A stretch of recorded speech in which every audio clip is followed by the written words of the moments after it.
Hello दोस्तों, स्वागत है मेरे इस यूट्यूब चैनल पर। दोस्तों, आशा करते हैं आप लोग अच्छे होंगे, घर पे होंगे, सेफ होंगे और सुरक्षित होंगे। तो दोस्तों, आज की इस वीडियो में हम polytechnic second semester electrical engineering के जितने भी स्टूडेंट हैं या फिर इलेक्ट्रॉनिक्स के जितने भी स्टूडेंट हैं, जो उनका सब्जेक्ट है एनालॉग इलेक्ट्रॉनिक्स, आज हम इसके मिश्रित क्वेश्चन के बारे में बात करेंगे। जैसा कि आपको पता है कि आपके जो ऑनलाइन एग्ज़ाम होने वाले हैं 2021 के, वो ऑनलाइन मोड में होंगे और बहुकल्पीय टाइप क्वेश्चन पूछे जाएंगे। तो आपके लिए बहुकल्पीय टाइप के क्वेश्चन की सीरीज़, ऑब्जेक्टिव टाइप क्वेश्चन की सीरीज़ प्रोवाइड कर रहे हैं अपने इस चैनल पर। तो आशा करते हैं जितनी वीडियो आपको प्रोवाइड कर रहे हैं सारी वीडियो आपको अच्छी लग रही हैं और आपके कमेंट भी काफ़ी आ रहे हैं, तो हमारा मोटिवेशन भी बढ़ रहा है, काफ़ी अच्छी बात है। तो देखिए, यहाँ पे वीडियो को शुरू करने से पहले थोड़ा सा आपको और बता दें कि यदि आप पीडीएफ चाहते हैं तो पीडीएफ के लिए आपको हमारा जो टेलीग्राम लिंक है पॉलीटेक्निकल, या फिर Telegram ID polytechnical classes student के नाम से है, टेक्निकल क्लासेस जो हमारा चैनल है उसी के नाम से है। केवल आप स्टूडेंट यहाँ पे लगा दीजिएगा तो आ जाएगा। तो अगर आप हमारे चैनल का नाम ही डालेंगे तो आपको टेलीग्राम पे मिल जाएगा चैनल, और लोगो जो लगा होगा हमारा, जो लोगो हमने इसमें लगाया है वही लोगो वहाँ भी लगा है। तो आप जा करके सब्सक्राइब कर लीजिएगा और पीडीएफ सारी वहाँ से लोड कर लीजिएगा और बाकी अपनी तैयारी को और बेहतर करिएगा। और बाकी देखिए, आपको बहुत ज़्यादा चलें कि आपको आपके लिए हम कुछ सोचें और बेहतर कि आपको जो है लाइव सीजन मतलब लाइव वीडियो आपके लिए प्रोवाइड करें और आपका लाइव टेस्ट हो। तो इसके लिए हमारे पास जो है थोड़ा सा अभी सब्सक्राइबर कम है, और तो आपको क्या करना है, चैनल को ज़्यादा से ज़्यादा शेयर करना है और वीडियो को लाइक भी करना है। तो यदि आप ऐसा करेंगे तो आपको लाइव वीडियो भी मिलेगी और लाइव टेस्ट भी आपका होगा, तो आपका ही भला होगा।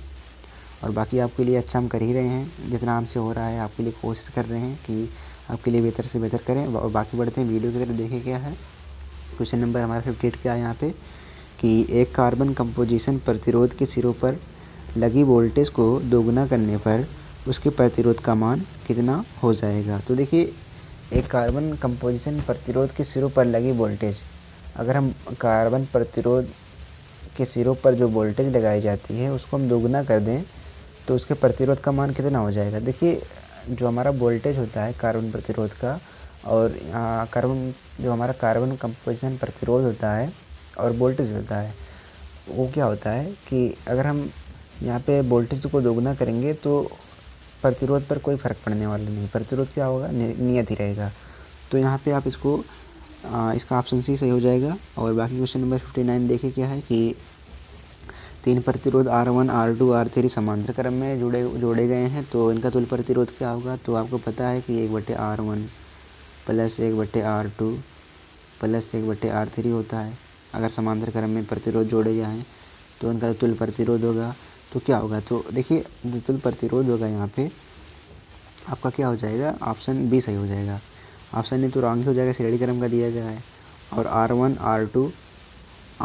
R2 और plus R2 R3 plus R3 R1 और R1 प्लस R2 R3, तो ये भी आपका थोड़ा सा रॉन्ग हो जाएगा। देखिए, इसको अगर हम सॉल्व करते हैं तो क्या इस टाइप का आता है, देख लीजिए। तो 1/R1 plus 1/R2 plus 1/R3, तो यहाँ पे जो नीचे आएगा R1 R2 R3 आएगा, तो R1 से इसमें भाग देंगे तो R1 R3 आएगा, प्लस जब इसमें R2 से भाग देंगे तो R1 और क्या आएगा, R3 आएगा। और यहाँ पे जब इसमें भाग देंगे तो R1 R2 R3 आएगा। तो यहाँ पे देखिए थोड़ा सा क्वेश्चन इसमें रॉन्ग हो जा रहा है, जबकि यहाँ पे क्या आना चाहिए, जब आप इसमें भाग देंगे, R3 वाला है, जब R3 से इसमें भाग देंगे तो यहाँ पे क्या आना चाहिए, R1 R2 आना चाहिए, जबकि यहाँ पे क्या आ रहा है, R3 R1 आ रहा है। तो इसीलिए ये वाला सी वाला रॉन्ग हो जाएगा, ए वाला भी रॉन्ग हो जाएगा। तो इसमें कौन सा सही हो जाएगा, ऑप्शन डी वाला सही हो जाएगा। क्योंकि ऑप्शन डी क्या हो जाएगा, क्योंकि यहाँ पे देखिए तुल्य प्रतिरोध पूछा है। क्या पूछा है, तुल्य प्रतिरोध। तो तुल्य प्रतिरोध क्या होता है, 1/R, फिर से बता दे रहे हैं। तो देखिए 1/R तुल्य क्या होता है, 1/R तुल्य बराबर 1/R1 plus 1/R2 plus 1/R3। तो अगर हम R तुल्य निकालेंगे तो R1 R2, जब इसको सॉल्व किया था अभी हमने, तो आया था R1 R2 R3, और ऊपर क्या आया था, R1 R2 plus R2 R3 plus R1 R1 R3 आया था। तो यही तो आया था हमारा।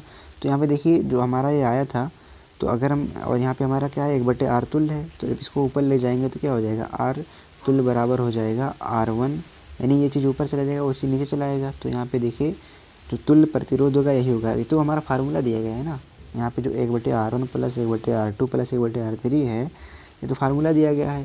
जब इसको आप सॉल्व करेंगे इस चीज़ को, तो हमारा ये ऑप्शन डी आ जाएगा। तो इसीलिए ऑप्शन डी इसमें राइट हो जाएगा। तो थोड़ा सा आप यहाँ पे थोड़ा सा आप क्या करिएगा, क्वेश्चन को समझिएगा और सॉल्व करिएगा, तब आप टिक लगाइएगा, नहीं तो थोड़ा सा आपका रॉन्ग हो जाएगा। तो इसीलिए आप थोड़ा सा क्या करिएगा, थोड़ा सा सावधानी बरतिएगा। बाकी बढ़ते हैं क्वेश्चन नंबर 60 की तरफ। क्या है देखिए, क्वेश्चन नंबर 60 देखिए यहाँ पे क्या है कि चित्र में प्रदर्शित संयोजन कहलाता है। देखिए यहाँ पे जो चित्र में प्रदर्शित संयोजन है वो आपका स्टार कनेक्शन कहलाता है। देखिए यहाँ से आपका जो बेसिक ऑफ इलेक्ट्रिकल है वो सब्जेक्ट भी थोड़ा सा, और फिजिक्स वाला सब्जेक्ट भी पार्ट भी थोड़ा सा मजबूत हो रहा है। तो आप अगर बेसिक ऑफ इलेक्ट्रिकल BEE और एनालॉग इलेक्ट्रॉनिक्स का जो थोड़ा चैप्टर, 1-2 चैप्टर इसमें हैं, तो अगर आप इनको अच्छे से तैयार कर लेते हैं तो आपका फिजिक्स भी तैयार हो जाएगा इसी में, और बेसिक ऑफ इलेक्ट्रिकल भी तैयार हो जाएगा, साथ साथ में एनालॉग इलेक्ट्रॉनिक्स भी तैयार हो जाएगा। तो ये जो क्वेश्चन पूछा गया है, ये बेसिक ऑफ इलेक्ट्रिकल में भी ये क्वेश्चन पूछा गया है। जो हमारा प्रमेय है स्टार डेल्टा कनेक्शन वाला, उसी संबंधित क्वेश्चन है। तो यहाँ पे देखिए लिखा गया है कि चित्र 12.3 में प्रदर्शित संयोजन है। तो यहाँ पे जो चित्र प्रदर्शित किया गया है ये स्टार कनेक्शन को प्रदर्शित करता है, इसीलिए इसमें ऑप्शन सी सही हो जाएगा। और बाकी क्वेश्चन नंबर 61 देखिए गया है कि एक सेल की EMF 5 वोल्ट है, टर्मिनल वोल्टेज 4 वोल्ट है, जबकि उसमें प्रवाहित होने वाली धारा I 1 एम्पियर है। तो सेल का आंतरिक प्रतिरोध होगा। तो देखिए सेल का आंतरिक प्रतिरोध अगर हमें ज्ञात करना है तो हमारा फार्मूला होता है E बराबर V minus I into R, ये फार्मूला होता है। तो ये फार्मूला जो अप्लाई करेंगे, E विद्युत भागबल है, V विभवांतर है, R प्रतिरोध है, और यहाँ पे I क्या है, धारा है। तो R आंतरिक प्रतिरोध यहाँ से आप याद कर सकते हैं। तो अगर आप इसको थोड़ा सा हल करेंगे तो क्या होगा, देखिए V बराबर I इंटू R। तो यहाँ पे देखिए E का वैल्यू क्या रखेंगे 5, और V का वैल्यू क्या रखेंगे 4, और I का वैल्यू क्या रखेंगे 1।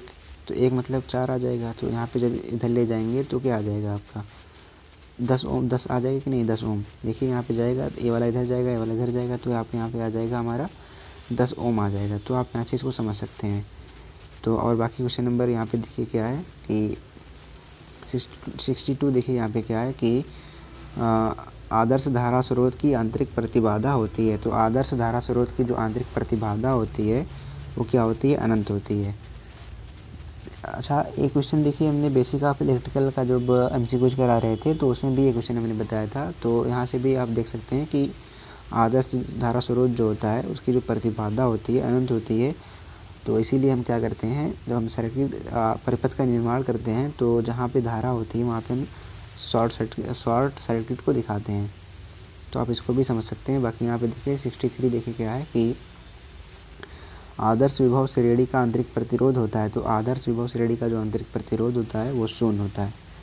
यहाँ विभव की बात किया गया है, यहाँ पे धारा की बात की गई है। तो यहाँ पे थोड़ा सा आप माइंड में रखिएगा कि यहाँ पे क्या पूछा जा रहा है, उसके हिसाब से आप आंसर का राइट आंसर का उत्तर दीजिएगा। बाकी यहाँ पे देखिए 64 क्या है कि एक स्रोत जिसकी आंतरिक प्रतिबाधा 100 ओम है किस भार प्रतिरोध पर अधिकतम शक्ति देगा। तो देखिए एक स्रोत जिसकी आंतरिक प्रतिबाधा यदि 100 ओम है तो अधिकतम शक्ति वो किस पर देगा, 100 ओम पर ही देगा, क्योंकि जो आंतरिक प्रतिबाधा 100 ओम है तो जो प्रतिरोध पर अधिकतम शक्ति की किस पे, इसी पे तो मिलेगी। तो इसीलिए यहाँ पे 100 ओम हो जाएगा। बाकी क्वेश्चन नंबर 65 देखिए क्या है कि एक वोल्टेज स्रोत जिसकी आंतरिक प्रतिबाधा 10 ओम है, 10 ओम से दो प्रतिरोधों जिनका मान क्रमशः 20 ओम तथा RL है समांतर में संयोजित है, तो RL को अधिकतम शक्ति प्राप्त होगी जब RL का मान 20/3 होगा। तो यहाँ पे जब RL का मान 20/3 होगा तो यहाँ पे जो है अधिकतम शक्ति उसे प्राप्त होगी। और बाकी क्वेश्चन नंबर 66 देखिए क्या है कि वोल्टेज स्रोत के समान व्यवहार करता है। तो वोल्टेज स्रोत के समान जो व्यवहार करता है वो हमारा जीनर डायोड होता है, वो व्यवहार करता है। तो आपको यहाँ तक सारे क्वेश्चन समझ में आए होंगे। बाकी 66 देखिए क्या है कि एक 10 वोल्ट 2 ओम वाले वोल्टेज स्रोत का धारा स्रोत में रूपांतरण करने पर प्राप्त होगा। तो देखिए एक 10 वोल्ट और 2 ओम वाले वोल्टेज स्रोत का धारा स्रोत में रूपांतर यदि हम करते हैं तो हमें क्या मिलेगा, 5 एम्पियर और 2 ओम मिलेगा। क्या मिल जाएगा, 5 एम्पियर और 2 ओम धारा स्रोत हमें मिल जाएगा। तो यहाँ से आप इसको समझ सकते हैं। देखिए यहाँ पे अगर आप ओम का नियम लगाएंगे तो यहाँ एम्पियर का मान मिल जाएगा, और 2 ओम के लिए आप निकाल ही रहे हैं तो यहाँ पे 2 ओम हो जाएगा। बाकी यहाँ पे देखिए 68 क्या है कि ग्राउंडिंग प्रणाली सुरक्षा देती है। तो ग्राउंडिंग प्रणाली जो होती है वो घर्षण से उत्पन्न स्थिर विद्युत से सुरक्षा देती है। तो आप यहाँ से इसको समझ सकते हैं। बाकी क्वेश्चन नंबर 69 देखिए क्या है कि यहाँ पे 69 क्वेश्चन आपका है। तो 1 मिनट, थोड़ा सा प्रॉब्लम हो गया है तो यहाँ पे दिखा देते हैं। देखिए यहाँ पे 69 क्वेश्चन है, क्या है यहाँ पे कि व्यवहारिक धारा स्रोत के टर्मिनल वोल्टेज का मान लोड धारा बढ़ने पर क्या होता है। तो देखिए जो व्यवहारिक धारा स्रोत की टर्मिनल वोल्टेज होता है उसका मान लोड बढ़ने पर क्या हो जाता है, घट जाता है। तो यहाँ से इसका ऑप्शन ही सही हो जाएगा। बाकी क्वेश्चन नंबर 70 देखिए कि डीसी स्रोत का उदाहरण है। तो देखिए जो डीसी स्रोत का उदाहरण होता है बैटरी होता है, आपको पता ही है कि बैटरी से हमें हमेशा डायरेक्ट करंट निकलता है। बाकी दोलित्र हुआ, प्रत्यावर्तक हुआ, सिग्नल जनरेटर हुआ, ये सब डीसी स्रोत के उदाहरण नहीं है, ये सब एसी स्रोत के उदाहरण हैं। तो एसी स्रोत का उदाहरण यहाँ से देखिए क्या है दिया गया क्वेश्चन 72 की 71 की एसी स्रोत का उदाहरण है। तो एसी स्रोत का उदाहरण दोलित्र है, और बाकी सेल जो डीसी हो जाएगा, ये भी डीसी हो जाएगा, ये भी डीसी हो जाएगा। और बाकी क्वेश्चन नंबर 72 देखिए। तो आशा करते हैं दोस्तों यहाँ तक सारे क्वेश्चन आपको समझ में आ रहे होंगे।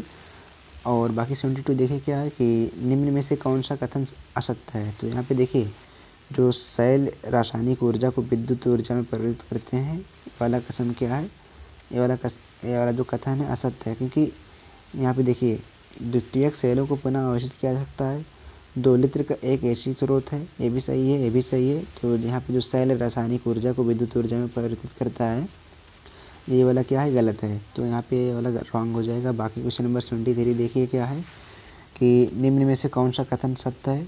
तो यहाँ पे देखिए प्राइमरी सेल का मान बदलता रहता है, ये वाला सत्य कथन है। दोलित्र एक डीसी स्रोत है, ये भी सही है। आदर्श धारा स्रोत का आंतरिक प्रतिरोध शून्य होता है, अभी मैंने बताया, तो ये भी सही है। और प्राइमरी सेल को कम समय के लिए ऊर्जा के लिए उपयोग में लाया जाता है। प्राथमिक सेल जो होता है ये भी सही है कि हाँ उसको हम कम समय के लिए ऊर्जा के रूप में उपयोग में लाते हैं।